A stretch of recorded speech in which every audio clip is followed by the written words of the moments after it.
Hi students, how are you all? This is Shravanti. You are watching Maths for You. So this is the PD of third video, third lecture.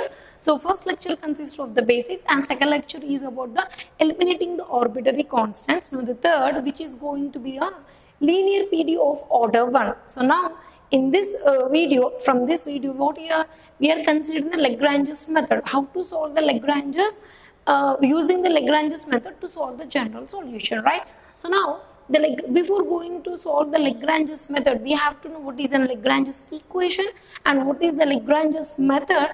Then afterwards, the working rule means how to solve by using this method, how to solve the general solution. So before starting the Lagrange's equation, I want to say some few words that are the Lagrange's method consists of some four kinds or four types. Type means they are not the named types. Means if the given differential equation is there, to solve that differential equation using this Lagrange's method to get the general solution, we have to use some specific method. Means the given differential equation. So there are so many types. For example, if any equation or any problem is there, so there is so many methods to solve the solution. So like that only, we use this Lagrange's method by seeing the question or by seeing the PDE. Then we have to know if you have to take these two fractions or these two equations. So then we have to conclude that which type we have to use to solve this one. Okay, na? So in the next videos I will say by one it will be clear for you, but just I want to clear you that this Lagrange's method consists of four types. There are not named, just you have to know. అంటే నేను ఏం చెప్తున్నానంటే Lagrange's method లో మనకి four types ఉంటాయి. ఇచ్చిన ఈ పీడీని మనం ఏం చేయాలి, ఏ మెథడ్ లో యూజ్ చేయాలి, ఆ క్వశ్చన్ చూడంగానే మనం ఓహో ఈ మెథడ్ని ఇలా సాల్వ్ చేయాలా, చేస్తే జనరల్ సొల్యూషన్ వస్తుందా అని చెప్పేసి అని మీకు ఐడియా ఉండాలి. ఓకేనా? So before going that just I want to tell you that what is the Lagrange's equation and method. So now please see here Lagrange's equation. So now here Lagrange's equation, just I will read it out. A quasi-linear PDE of order 1 is of the form, what is that? PP plus QQ equals to R, where this P, this Q, this R are the functions of x comma y comma z, such that this PDE is known as a Lagrange's equation. You know that what this Lagrange's equation is telling, that you have to consider a quasi-linear PDE. What you know? How many PDEs are there? There are four types. You know that classification: quasi-linear PDE, non-linear, linear, and semi-linear. So now quasi-linear, how it will be there? Capital P of x comma y comma z into P plus Q of x comma z comma into Q is equals to R of x comma y comma into Z. Okay, now so this is known as our quasi-linear PDE. So this is the we have to consider this quasi-linear PDE with these all functions of x comma y comma z, x comma y comma z, x comma y comma z. So now we consider this equation to be a Lagrange's equation, right? అంటే మనకి ఎలా ఉండాలి functions of, that's why I have taken some example here. Please see here, what is this? Xy into P plus xy, or you can write yz, no problem. Yz into Q is equals to zx. What is here? This is capital P, capital Q and capital R values. See how the compare this equation. PP plus QQ is equals to R. So this is our Lagrange's equation. The Lagrange's equation should be like of the form quasi-linear PDE. Quasi-linear PDE is nothing but which will be in this equation or in this form. So what first you have to know what is the Lagrange's equation. Now it is clear that this Lagrange's equation will be of this form, and that is said to be our Lagrange's equation. For example, like that. Okay, now clear? Now we'll see how the Lagrange's method will be there. Okay, now coming to the Lagrange's method. See, once again I will read it for you. The general solution of the quasi-linear PDE. Are you getting? General solution of the quasi-linear PDE. This is our E. This is or you can say implies. How the general solution will be? pi of u comma v is equals to 0. Where? Have you understood these two lines? Once again, I am reading for you. The general solution of the quasi-linear PDE is PP plus QP. What is that? Pi of u comma v is equals to 0. Where? What is pi here? It is an arbitrary function, not constant. F, G, pi, psi. What are these? These are the arbitrary functions. Here pi is nothing but our arbitrary function. Here u comma v are there, no? What are these? These are the two solutions. See here, u is u. How you are saying it is a solution? This is consisting of the variables x comma y comma z. V is also consisting of x comma y comma z. These are the two arbitrary solutions, right? And variables consist of u comma v. These are two independent solutions of. This is our auxiliary equation, which is most important. What is that? Dx by capital P, dy equals to q is equal to dz by r. Okay, na? So see here one. What is the point? At least one of u and v must contain z. Have you understood? Here the solutions will be obtained, no? In any of that independent solution, any of this u comma v should contain the variable z. Okay, because z is an dependent variable which has the derivative x comma y independently, right? So what is this here? Just I want to say like the little one word, that is we have to consider the quasi-linear equation or Lagrange's equation. For that Lagrange's equation, pi of u comma v is equals to 0 is the general solution. For that general solution, you have to consider some form, no? If the PDE is given, you have to consider this PDE. For this PDE, this is our Lagrange's equation. By using this Lagrange's equation, you have to solve by some method. After using that method, you have to get this general solution, where pi should be the arbitrary function, u comma v be the independent solution. Or simply, somebody also write by textbook or anything, this can be written as f of c1 comma c2 is equals to 0, or pi of c1 comma c2 is equals to 0, like that. No matter what function or what variables you take, but you have to understand that this is an arbitrary function. These two are the solutions. So this is the Lagrange's method. Is that clear? Now we will go to the working rule. How we have to apply this Lagrange's method for the given differential equation to solve the general solution, right? Now we'll see the working rule. So now we'll see the working rule for solving PP plus QQ equals to R by Lagrange's method. So now, before what we have seen, what is Lagrange's equation and method. Method means you have not some just idea. So now, what I'm saying, working rule means if the given, some PDE is given for you. So now you have to know that PDE, we have to use the Lagrange's method, how to solve by step. See here, Nana, step 1, students, put the given linear PDE of the first order in the standard form, that is PP plus QQ equals to R. What this step 1 means, if any equation is given for you, that is PDE. So now that PDE should be written in the form like this, PP plus QQ is equals to R. If it is given in some random or something very other equation, first you have to know or write down that PDE into the standard form, that is step 1. What is that? PP, QQ, R. This P is also function of x comma y z and x comma y comma z, x comma y comma z.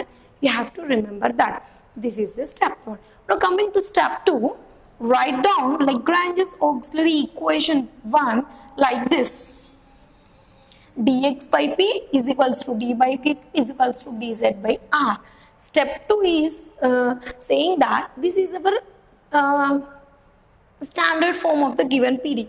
Now compare the equation, compare the given PDE to this standard form and write the auxiliary equation. How you have to write dx by P, dx by, compare this capital here and what this capital P, which consists of x comma y comma z variables. Next, dy by, compare this q here, dz by this r, what the variables here?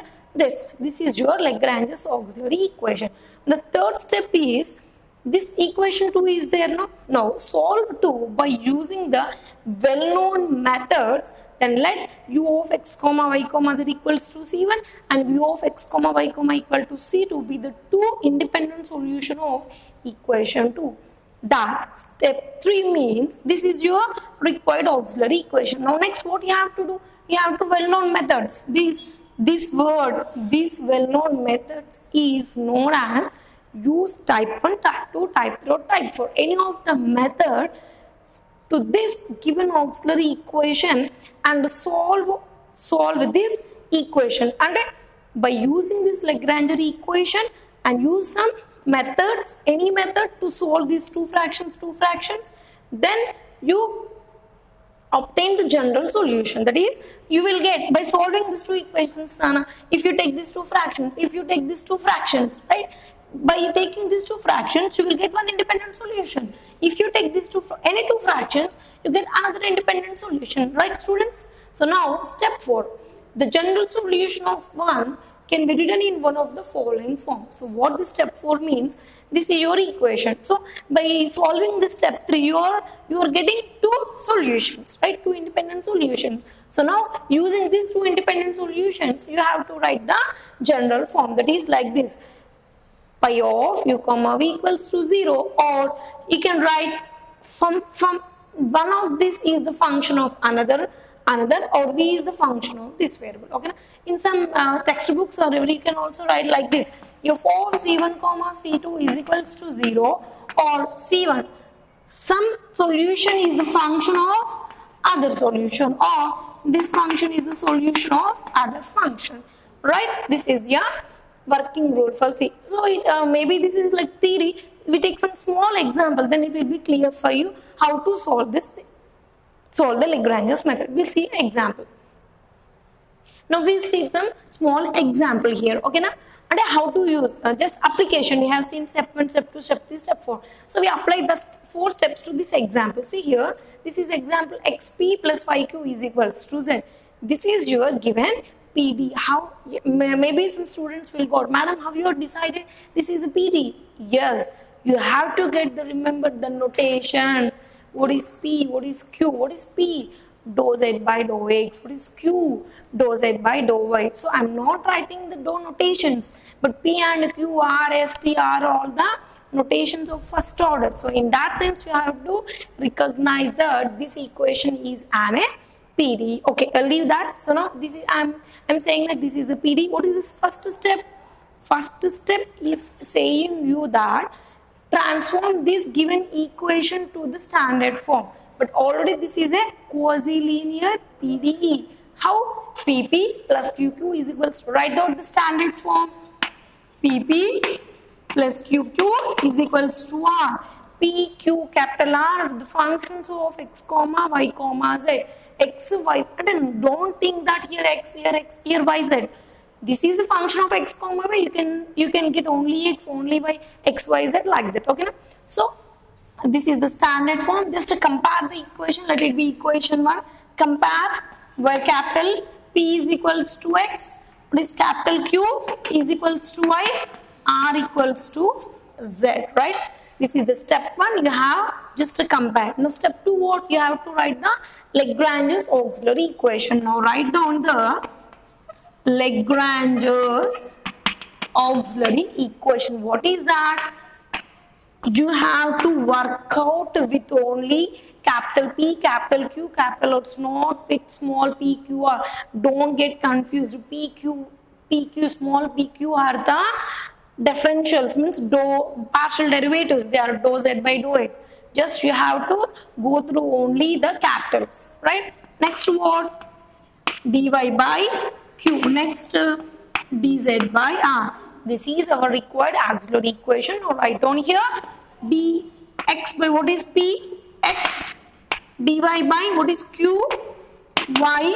Dz by what is r? Z.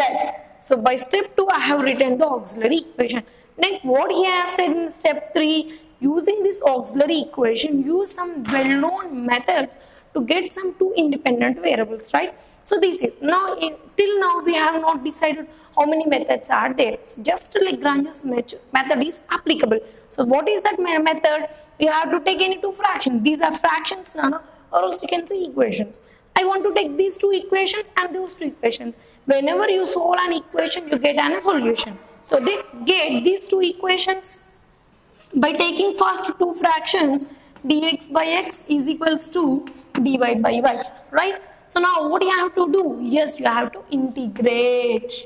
By integrating, integration of 1 by x dx, integration of 1 by y dy, that is log x, integration of log y, now integration constant c1. Just shift here, log x minus log y is equals to log c1, log a minus b, log a by b, log x by y is equals to log of c equation c1. So now getting cancelled, c1 is x by y equals to c1. Now same here you get two fractions. Take to another two fractions, any two. This not mind, you have to take these two only, is equals to dz by z. Same integrate, what you have to get? Same integration, same procedure. I am writing directly log y, log z plus the integral constant log 2. Same log formula, a minus b is equals to log c2. Now y by z is equals to c2. So this is a function of some. This is the function of this and this is the function. These are two independent variables. Then the general solution is pi of c1 comma c2 is equals to 0. That is pi of x by y comma y by z is equals to 0. This is our general solution to our required given PDE, right? So in some point I have said in the fourth step, that is at least one of the solutions should contain z. These are the two independent solutions. This is x by z variable, okay, here y by z at least should contain the z variable. So this is a general solution. This is a small example to understand how to apply the general Lagrange's method, okay na? So this video consists of what Lagrange's equation, method and how to solve. In the next videos we'll see some types number, type 1, type 2, type 3, type 4, how to solve the different Lagrange's, how to solve the PDE by using the different methods Lagrange's method, okay na? So up to till this is the only methodology how to apply this. Now in the next previous video we'll see the type, if different PDEs are given, different methods are applicable. So in the next videos we'll see. Thank you for watching. Thank you.